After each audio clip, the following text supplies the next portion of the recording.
Boa noite. Nós agora vamos conversar um pouquinho sobre a matéria que foi sugerida para vocês trabalharem esta semana.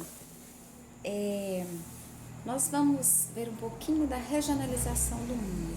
Então, após a Segunda Guerra Mundial, 1945, o mundo começou uma nova fase, onde as potências europeias, onde aconteceu, o forte da guerra mesmo, o foco da guerra, elas estavam destruídas.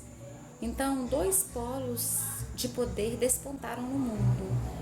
De um lado, os Estados Unidos e de outro lado, a União das Repúblicas Socialistas Soviéticas, onde a gente vai ver no livro com a sigla URSS. Então, lá na Ásia, a União Soviética, e na América, os Estados Unidos, eles bipolarizaram o mundo, né?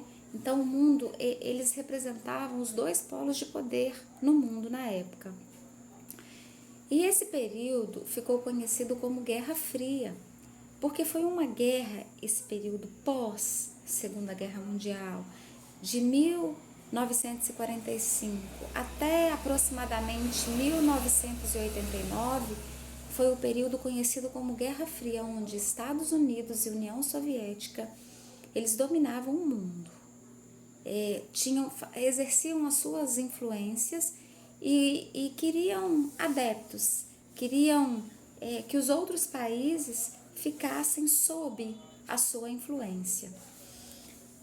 Os Estados Unidos defendiam o capitalismo e a União Soviética defendiam o socialismo.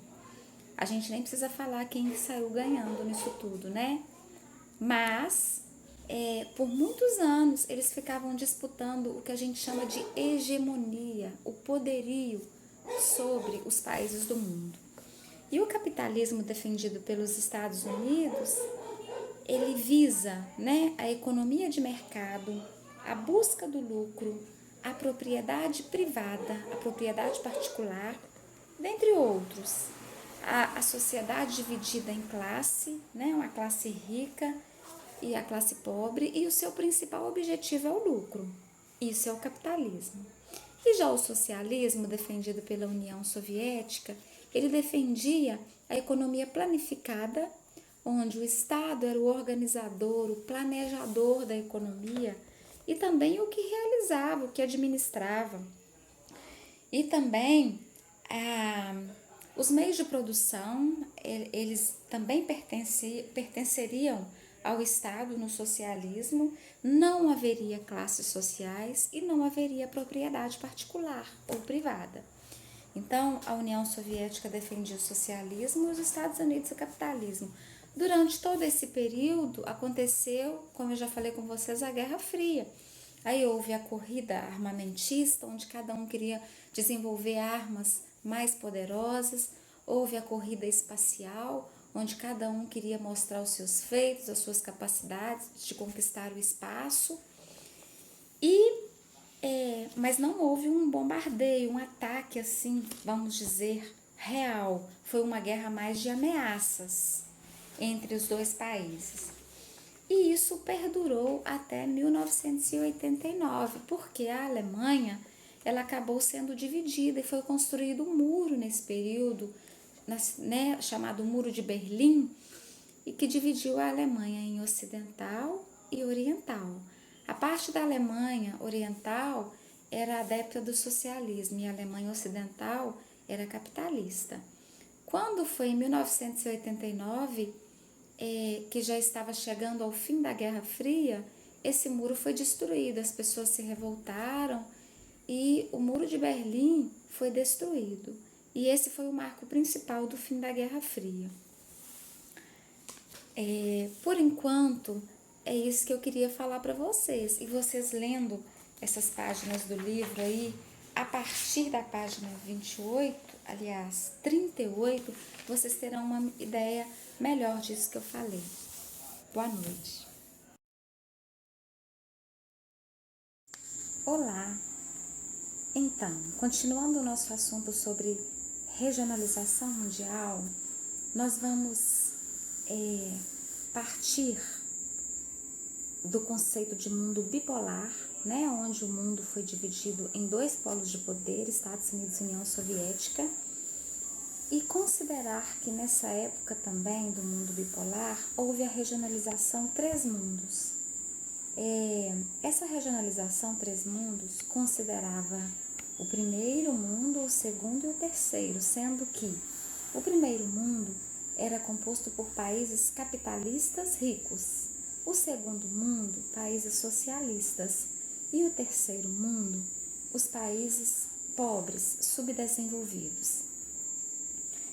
Até hoje a gente escuta as pessoas falarem assim, aquele país, ele é país de terceiro mundo. Então, quando a gente se refere, ou quando a gente escuta alguém se referir a um país como de terceiro mundo, é como se a gente tivesse falado de subdesenvolvido, é país pobre. Essa regionalização, os três mundos, ela não é muito utilizada hoje não, mas é importante a gente saber, porque em alguma situação que a gente se deparar com essa forma de regionalizar, a gente vai saber do que se trata.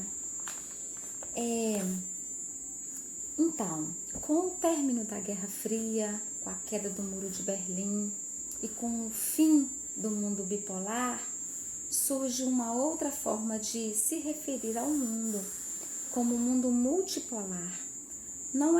Agora não são mais dois polos de poder como antes, durante o período da Guerra Fria. Agora são mais que dois, são vários polos de poder. Inclusive, agora a gente usa a denominação áreas de influência. Então, nós temos três principais áreas de influência no mundo multipolar.